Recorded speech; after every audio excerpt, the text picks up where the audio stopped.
नागपूरमध्ये आज गृहमंत्री अमित शहांच्या अध्यक्षतेमध्ये भाजपची महत्त्वाची बैठक पार पडली। यावेळी विदर्भामध्ये भाजप जिंकला म्हणजे महाराष्ट्र जिंकला असं वक्तव्य अमित शहांनी केलंय। दरम्यान मैदान तयार झालंय, नेत्यांनी हिमतीनं मैदानामध्ये उतरा अशा सूचना फडणवीसांनी दिल्या आहेत।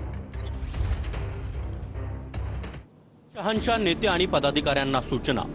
आपलं लक्ष शरद पवार उद्धव ठाकरेंना रोखण्याचं आहे। शहांच्या नेते आणि पदाधिकाऱ्यांना सूचना।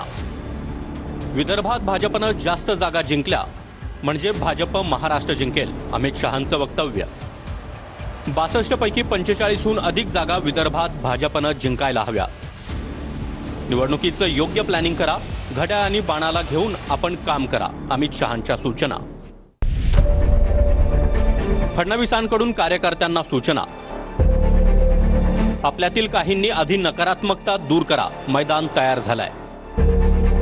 हिमतीनं मैदानात उतरा, नेत्यांनी मैदानात उतरून काम केलं पाहिजे। 2.5 वर्षात अनेकांच्या आकांक्षा पूर्ण झाल्या नसतील, मात्र आता परिवर्तनाची गरज आहे।